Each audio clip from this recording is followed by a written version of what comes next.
ये सृष्टि 84 घटनाओं से गुजर चुकी है। 84 बार ये हो चुका है। इस अर्थ में सिर्फ 21 अब तक किसी रूप में मौजूद है। 63 पूरी तरह से गायब हो चुकी है। इससे फर्क नहीं पड़ता कि आप कैसे ढूंढें, पर आप उन्हें अपने सिस्टम में याददाश्त के चिन्हों के रूप में देख सकते हैं।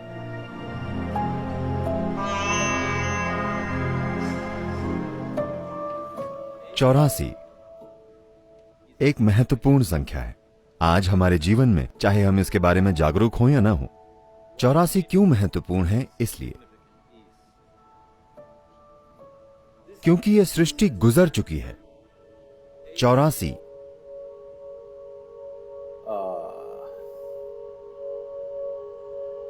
घटनाओं से। 84 बार यह हो चुका है।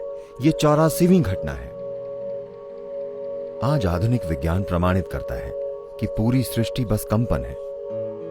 यह मेरा आविष्कार नहीं है, यह वैज्ञानिक तथ्य है। जहां कंपन होता है वहां ध्वनि भी होगी। हाँ, क्या यह ठीक है? मैं तार्किक रूप से चरण दर चरण जाना चाह रहा हूं। जाने के और भी तरीके हैं, बस ऐसा करके मैं आपको एक अलग तरीके से समझा सकता हूं, लेकिन हम चरण दर चरण जाना चाहते हैं। जहां कंपन होता है वहां ध्वनि भी होगी। क्या ऐसा है? तो आप सिर्फ एक कंपन नहीं है, आप एक ध्वनि भी है, बल्कि एक शोर है। वे जो आवाज कर रहे हैं और वे जो नहीं कर रहे हैं, आप सभी लोग एक ध्वनि हैं। यही आधुनिक विज्ञान कह रहा है। और बहुत पहले किसी ने आपसे कहा था कि सबसे पहले शब्द था, और वो शब्द है भगवान।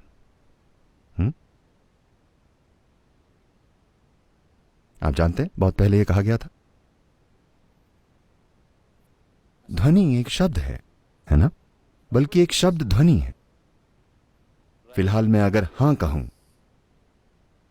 क्योंकि आप ये भाषा जानते हैं, तो आप उससे एक अर्थ जोड़ रहे हैं। अगर आपको ये भाषा ना आती, तो जहां तक आपका सवाल है, मैं बस एक आवाज पैदा कर रहा हूं, है ना? क्योंकि आप उनकी भाषाएं नहीं जानते, आपको लगता है कि वो कुछ अजीब आवाजें पैदा कर रहे हैं। नहीं, वे कुछ बोल रहे हैं।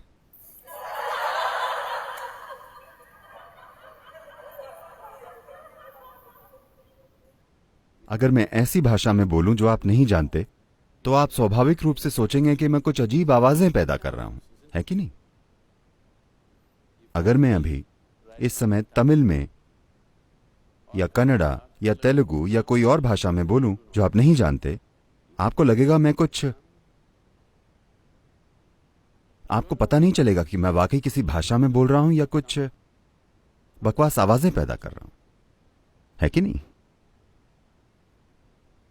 तो शब्द बस एक ध्वनि है। तो उन्होंने कहा कि वो शब्द है भगवान, क्योंकि कोई भी इंसान जिसने अस्तित्व को पास से देखा है, वो देख सकता है कि जिसे आप सृष्टि कहते हैं और जिसे आप सृष्टा कहते हैं, इन्हें अलग नहीं किया जा सकता। अगर आप उन्हें अलग करें तो सृष्टि का अस्तित्व नहीं रहेगा। जब तक कि इसे सृष्टा का निरंतर सहारा नहीं मिलता, एक पल के लिए भी यह सृष्टि की प्रक्रिया नहीं चल सकती, क्योंकि सृष्टि बन नहीं चुकी है, यह निरंतर बन रही है। हाँ, क्या आप निरंतर बन रहे हैं या बन चुके हैं? मैं उम्मीद करता हूं कि आप बन नहीं चुके हैं। You're an ongoing process. आप एक जारी प्रक्रिया हैं। सृष्टि की भागीदारी के बिना सृष्टि एक जारी प्रक्रिया कैसे होगी? वो निरंतर भागीदारी है, वो अलग नहीं हो सकता। तो इसी वजह से उन्होंने कहा सबसे पहले शब्द था, मतलब from total, unmanifest, पूर्ण अव्यक्त अस्तित्व जिसकी जब अभिव्यक्ति शुरू हुई तो सबसे पहली चीज जो हुई थी वो ध्वनि थी।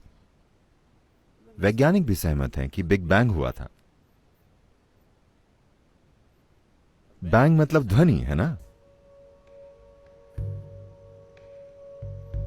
भारत में बहुत सुंदर तरीके से व्यक्त किया गया है कि पहले और एकमात्र ईश्वर जो दुनिया के इस हिस्से में मौजूद थे वे थे रुद्र। रुद्र का मतलब है वे जो गरजते हैं, गरजने वाले। तो उन्हें रुद्र इसलिए कहा गया क्योंकि यही सृष्टि की शुरुआत है, क्योंकि ये एक गर्जन है। वैज्ञानिक इसे बैंग कहते हैं। अब वैज्ञानिक बैंग के सिद्धांत को वापस ले रहे हैं कि एक बिग बैंग हुआ था। वे कह रहे हैं कि कई बैंग हुए थे। तो आज के एक मशहूर भौतिक विज्ञानी जिन्होंने कई मशहूर किताबें लिखी हैं, हाल ही में उन्होंने एक किताब लिखी है। मैंने वो पढ़ी नहीं, मैं उनसे मिला। उन्होंने एक किताब लिखी है, endless universe. हां, अंतहीन ब्रह्मांड। हमेशा विज्ञान ने यह विश्वास किया है कि हर चीज की एक शुरुआत और एक अंत होता है। अब भौतिक विज्ञानी अंतहीन ब्रह्मांड के बारे में बात कर रहे हैं। यौगिक प्रणाली में हमेशा एक निरंतर फैलते हुए ब्रह्मांड की बात की गई है। पहली बार शीर्ष स्तर के भौतिक विज्ञानी ये मानने लगे हैं कि कोई शुरुआत या अंत नहीं है, ये अंतहीन ब्रह्मांड है। ये एक मशहूर सिद्धांत है जो अभी वैज्ञानिक समुदाय के बीच है कि ब्रह्मांड अंतहीन हो सकता है। तो जब मैं इनसे चर्चा कर रहा था, मैंने पूछा कि क्या यह संभव है कि वो एक बैंग नहीं बल्कि एक गर्जन थी, एक निरंतर गर्जन। उन्होंने इस बारे में सोचा और उन्होंने कई चीजों के बारे में सोचा और वे बोले ये हो सकता है। शायद वो एक बैंग नहीं था, वो एक गर्जन थी। वो एक पल में नहीं हुआ, वो कुछ समय तक गरजा और फिर धीरे धीरे सृष्टि बनने लगी। तो पहला रूप, पहले ईश्वर को गरजने वाला कहा गया। रुद्र मतलब गर्जन करने वाला। तो मैंने पूछा आपको क्या लगता है उन्होंने कितनी बार गर्जन किया होगा? वो बोले हम कह नहीं सकते। हम कह नहीं सकते क्योंकि हमारे पास जानने का कोई तरीका नहीं है कि कितनी बार, लेकिन निश्चित रूप से उन्होंने एक से ज्यादा गर्जन की थी। फिर मैंने कहा किसी दिन अगर आपकी खोज आपको वहां पहुंचाती है तो इसे एक सहायक चिन्ह के रूप में रखिए कि वे 84 बार गरजे थे। उन्होंने पूछा आप कैसे जानते हैं, किस आधार पर यह कह रहे हैं? मैंने कहा अपने सिस्टम में देखकर मैं कह रहा हूं कि सृष्टि ने 84 बार गर्जन किया है और ये आगे भी कई गर्जन करेगी। ये कुल मिलाकर 112 बार गर्जन करेगी। जब ये आखिरी बार गर्जन करेगी तब कोई शुरुआत और कोई अंत नहीं होगा, ये शाश्वत सृष्टि होगी। वो बहुत दूर है, पर मैंने उनसे कहा कि आप 84 को किसी तरह के सहायक स्तंभ के रूप में रखिए। आपके पास मशीन और गणित है, मैंने एक और एक कितना है यह भी नहीं सीखा। आपने ये सभी चीजें सीखी हैं, आप उन पर काम कीजिए। किसी दिन अगर आप एक संख्या तक पहुंचेंगे तो आप इस संख्या तक पहुंचेंगे, ये 84 होगा। ऐसा कैसे हो सकता है, उन्होंने पूछा। मैंने कहा अगर आप आज एक पेड़ काटते हैं तो लोग उसके तने में मौजूद छल्लों या चक्रों को देखकर कहते हैं कि पिछले 1000 सालों में अकाल कब पड़ा था, ज्यादा बारिश कब हुई थी, आग कब लगी थी, सब कुछ है ना। अगर आप अपने सिस्टम में अपनी जागरूकता का इस्तेमाल करके प्रवेश करते हैं तो इस सृष्टि का पूरा इतिहास इसमें लिखा हुआ है। 84 बार ये सृष्टि गरज चुकी है। हम इस 84वें गर्जन में हैं। 84 गर्जनों के कारण जो हुआ है, हम वहां हैं। उन 84 सृष्टियों में से जो हुई हैं, 83 हो चुकी हैं, ये वाली हो रही है। इनमें से जैसे सृष्टि हो रही है निरंतर, विलीन होना भी निरंतर हो रहा है। तो विलीन होने की प्रक्रिया कुछ सृष्टियों के लिए शुरू हुई और ये विलीन होती गईं। उनमें से सिर्फ 20 अब तक विलीन होने की प्रक्रिया में हैं। विलीन होने के अलग अलग स्तर हैं। बाकी की पूरी तरह से मिट चुकी हैं, सिवाय इसके कि आप अपनी जागरूकता में उन्हें देख सकते हैं, इस सृष्टि में देख सकते हैं, क्योंकि किसी रूप में इनमें उनका शेष भाग या अनुभव मौजूद है। उसी तरह जैसे आपके जीवन का अनुभव आपके हर काम में आपके साथ होता है, सृष्टि की प्रक्रिया भी हर सृष्टि का अनुभव अगली सृष्टि में अपने साथ लेती आई है, अगले में और उसके अगले में। हालांकि वे पूरी तरह से अलग हैं, हालांकि वे पूरी तरह से अलग हो सकती हैं। देखिए, आप स्कूल गए और फुटबॉल खेली, और ये 25 साल पहले हुआ था। अब अचानक से अब आप 45 साल के हैं और एक चोर आपके घर में घुस गया। जब आपके घर में चोर घुसता है, You are not going "Yeah," like this. You will go like this. आप आ करके ऐसे नहीं करते, आप ऐसे करेंगे। क्योंकि आपका फुटबॉल का खेल अचानक ऐसी चीज जो आप पूरी तरह से भूल चुके हैं, वो कहीं आपके सिस्टम में है, वो बाहर आ जाती है। आप चोर को एक फुटबॉल की गेंद की तरह मारते हैं, न कि कराटे किक या कलरीपट्टू किक या किसी और तरह। तो वो अनुभव आपने फुटबॉल शायद 1 महीने या 3 महीने के लिए खेली होगी, लेकिन वो अनुभव, उस अनुभव का बचा हुआ हिस्सा आप में अब भी गहरा समाया हुआ है और ये कहीं एक बिल्कुल अलग जगह में व्यक्त होता है। इसी तरह आप हर समय विकसित हो रहे हैं। इसी को हम कर्म कहते हैं। तो ये व्यक्तिगत कर्म है जिसके बारे में हम बात कर रहे हैं, लेकिन एक ब्रह्मांडीय कर्म होता है। सृष्टि का अपना कर्म होता है, क्योंकि सृष्टि खुद एक कर्म है ना? सृष्टि का बनना क्या ये एक काम नहीं है? काम मतलब कर्म, ये कर्म है। उस कर्म का बचा हुआ हिस्सा हमेशा अगले स्तर की सृष्टि तक और फिर अगले स्तर तक पहुंचता है। इस तरह से कुल मिलाकर 84 सृष्टियां हुई हैं या 83 हुई हैं। ये 84वीं हो रही है। इनमें से पुरानी सृष्टियां पूरी तरह से विलीन हो चुकी हैं। उनका अस्तित्व बस अपनी सृष्टियों में मौजूद अनुभव की छाप के रूप में है, पर वे जीवित नहीं हैं। लेकिन इससे पहले की 20 सृष्टियां अब भी अलग अलग स्तर पर जीवित हैं। कुछ बहुत ही धुंधली हो गई हैं, कुछ प्रबल हैं, कुछ ज्यादा प्रबल हैं, कुछ लगभग असली हैं, जैसे ये है। ये लगभग ऐसी ही है, लेकिन ये विलीन होने की प्रक्रिया में है। वहां सृष्टि की प्रक्रिया सक्रिय रूप से नहीं हो रही है। विलीन होने का यही मतलब है। देखिए, फिलहाल आपके लिए मृत्यु का क्या मतलब है? जब आप बच्चे थे, जितनी नई कोशिकाएं आप पैदा कर रहे थे, मान लीजिए 1 साल में आप 100 अरब कोशिकाएं बना रहे थे। जब आप 35 के हो जाते हैं, यह थोड़ा कम हो जाता है। जब आप 45 के होते हैं, यह थोड़ा और कम होता है। 55 की उम्र में और कम होता है, 75 पर और भी कम। एक समय आता है जब आप जो पैदा करते हैं और जो मरता है उसकी संख्या नए से ज्यादा है। इसी तरह से बुढ़ापा आता है। सृष्टि के साथ बिल्कुल यही प्रक्रिया हो रही है।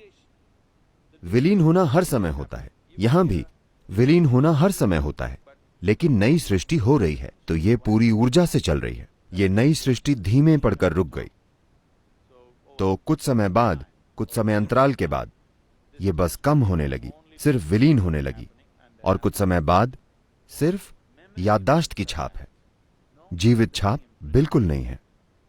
तो इस अर्थ में सिर्फ 21 अब तक किसी रूप में मौजूद हैं।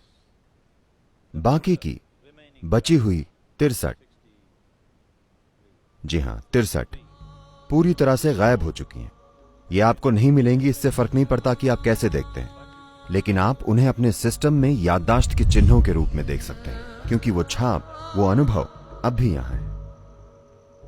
ये एक असली चीज है। बाकी सभी घटते क्रम के अनुसार सक्रिय है। इनमें दो हैं, इस सृष्टि में दो हैं। एक भौतिकता है जिसमें हर चीज की याददाश्त है, दूसरा है सृष्टि का स्रोत जो भविष्य का आधार है। आप या तो अपने अतीत को अपना भविष्य बनने दे सकते हैं। जब आप अपने अतीत को अपना भविष्य बनने देते हैं, हम आपको देखकर कहते हैं यह उसका कर्म है। जब हम कहते हैं वो उसका कर्म है, इसका मतलब है कि वो अपने अतीत को अपना भविष्य बनने दे रही है। उसमें कोई नई संभावना नहीं है। यही बात है जब हम किसी को देखकर कहते हैं कर्म। हम बस यही कह रहे हैं कि वे अपने अतीत को अपना भविष्य बनने दे रहे हैं। उनका वाकई कोई भविष्य नहीं है, वो खुद को दोहराएगा। जब आप कहते हैं मैं आध्यात्मिक मार्ग पर हूं, तो आप एक स्तर पर यह कह रहे हैं कि आप वाकई ये कह रहे हैं कि आप अपने अतीत को अपने भविष्य के रूप में दोहराने नहीं देना चाहते। आप अपने जीवन को चक्रीय नहीं बनाना चाहते। आप अपने जीवन को आगे ले जाना चाहते हैं। आप उसे चक्रीय नहीं बनाना चाहते। पिछला मंत्र जिसका अभी आप उच्चारण कर रहे थे वो है पुनरपि जननम पुनरपि मरणम।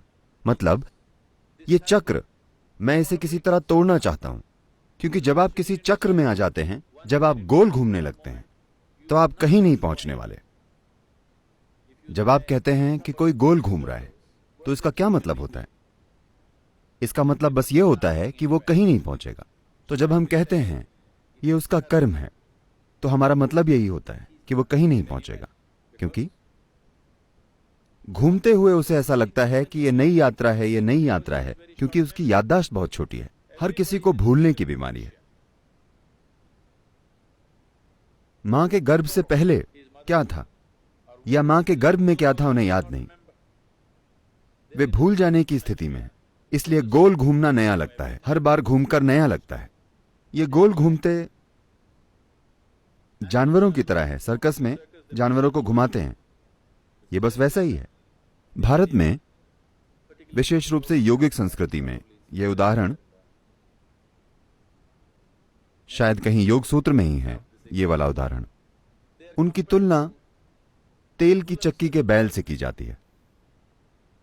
तेल की चक्की पर वे बैलों के साथ ये करते हैं, वे उनकी आंखों पर कपड़ा बांध देते हैं, उनकी आंखों पर कुछ बांध देते हैं, या फिर सब कुछ बांधकर बस इतना छोड़ देते हैं। और ये एक तेल की चक्की है, पर बैल सोचता है वो कहीं जा रहा है। जैसे आप ट्रेडमिल पर चढ़ते हैं और ऐसा लगता है कि आप कहीं जा रहे हैं, पर आप कहीं नहीं जा रहे हैं। यही कर्म है।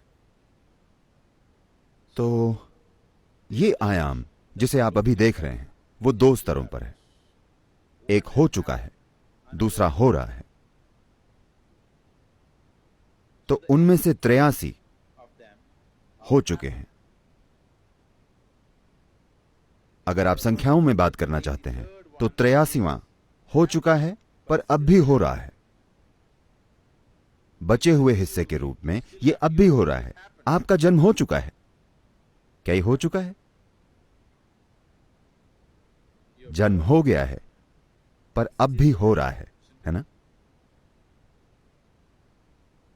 आपकी मृत्यु हो चुकी है, लेकिन अब भी हो रही है। आप समझे? आपकी मृत्यु तय है ना?